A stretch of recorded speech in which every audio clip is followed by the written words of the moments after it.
Um, so when I first began exploring this topic of sexual abuse, really one of my priorities was I wanted to make sure that I was getting accurate and reliable data because there's lots of numbers out there. Um, and the more research I read, the more I saw that there really is a lot of variability in the numbers that are being reported across studies. Um, huge variability. So it was difficult to kind of figure out kind of an exact number. Um, and there are a couple different reasons why we noticed all the variability. So the rates really differ depending on how the abuse was defined, who was being studied, how the data was being collected. And so I made a choice that when I'm, putting data up here, I wanted to make sure that I was using something called a meta-analysis. And so unlike like a single study or a narrative review where researchers kind of summarizing a handful of papers and making a judgment on it, a meta-analysis is going to combine a lot of data from lots and lots of different studies. And so because you have a larger sample size, then this is going to give you more reliable data. So that's why I put references up there. So this is from a meta-analysis conducted by Anne Borowski, and these are the findings. Individuals with disabilities face double the risk of experiencing sexual violence across their lifetime compared to people without disabilities. And this is especially true for adults. 1 in 3 adults with intellectual disabilities are going to experience sexual abuse. And notably, rates are even higher among males than is typically seen in the general population. Which I think is important because a lot of the studies that I was looking at tended to target females when they were teaching abuse prevention. And so we want to make sure we're also targeting males. And then as the severity of the disability increased, so did the rate of sexual abuse. And this is especially true for individuals that have high support needs, individuals that need support with personal care tasks. They definitely faced the greatest risk of all. Um, Kind of another issue with the data. Despite the fact that we had a really good meta-analysis that had some really good conclusions, the number reported is an underestimate because, unfortunately, sexual abuse is underreported in this population for a variety of reasons. Firstly, one of the challenges that well, let me go back. Okay, so when I was looking at the data and they had all the different rates, right? One of the issues that we were finding is that in different studies, they tended to define sexual abuse differently. So like in one study, sexual abuse might just include any sort of unwanted touch. In another, sexual abuse might be unwanted touch, but also, sending naked pictures or something like that. So if we're looking at a different definition of sexual abuse, we're going to get some variability in the numbers. And also, if our definition of sexual abuse is small and only includes a couple behaviors, then we're not seeing the whole picture of the amount of sexual abuse that's actually occurring. And then another thing to consider that we found is that individuals with disabilities, they don't often know sometimes they do, but there are times when an individual with a disability is being sexually abused and they may not understand that it's abuse and they may not understand that it's wrong. So for instance, I had a client who was sexually abused by a peer and he didn't know it was a peer with a disability. So he was in a life skill classroom, peer with a disability was sexually abusing him. And my client did not understand that it was sexual abuse. He thought that that's what friends did. He didn't like it, but he thought that's the kind of thing that friends did. And so he never reported it. So there are instances of sexual abuse that happen, but don't get reported because the individual didn't even know that it was abusive. And then we have to look at who the person is disclosing the information to.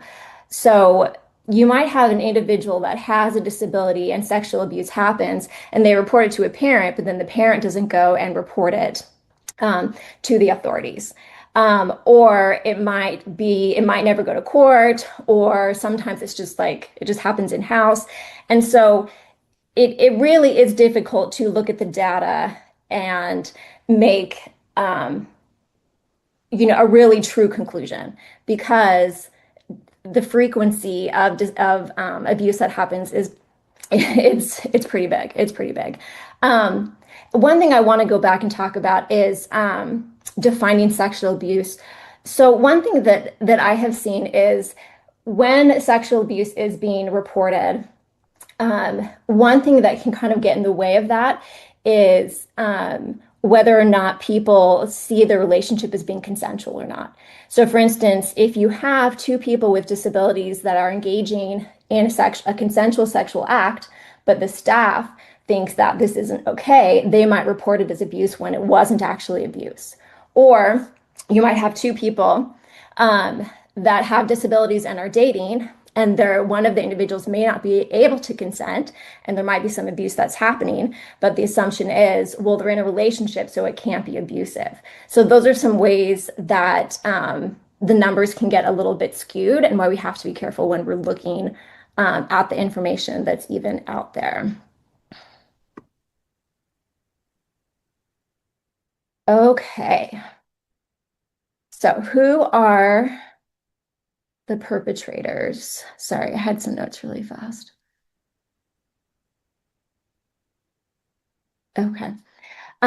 So who is actually likely to commit abuse? And this really is going to matter because if we're looking at the wrong perpetrators, then we're going to be teaching the wrong skills. Um, there has been an assumption that kind of gets, put into the safety curriculum that we see that the biggest or the most likely abuser is going to be a stranger. And strangers are on the list, as you can see. There is the potential for a stranger to commit sexual abuse. I don't want to, negate that. But the research also tells us kind of a different story, and that abuse is far more likely to be committed by someone that the individual already knows and trusts. And that kind of changes everything about how we approach prevention strategies. So, according to the data, um, these are the perpetrators: peers with disabilities, relatives, non-relatives that the victim knows, direct support staff, also partner abuse. So, specifically for individuals that may be dating or married, professionals who work with them, and strangers. And I want to highlight a couple of these. First, peers with disabilities. So, abuse can be perpetrated by someone who shares a similar diagnosis or who lives in the same group home or attends the same day hab as the victim.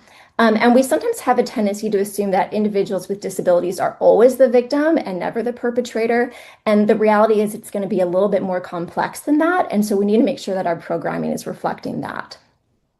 And also interpartner violence. There's a really high rate of partner abuse in individuals with disabilities.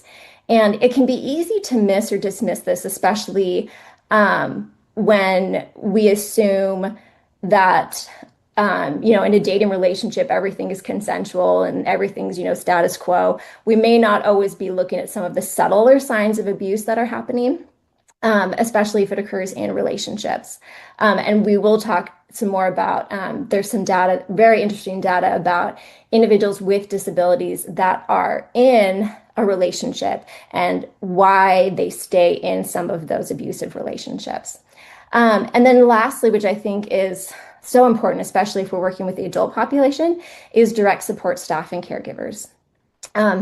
And oftentimes, and it's sad, but it's a reality, right? The people who are hired to support and care for and protect people with disabilities may be the ones who are perpetrating this abuse. And that's why it is so important to make sure that when we are looking at prevention and we're teaching some of these safety strategies, that we're not just targeting strangers.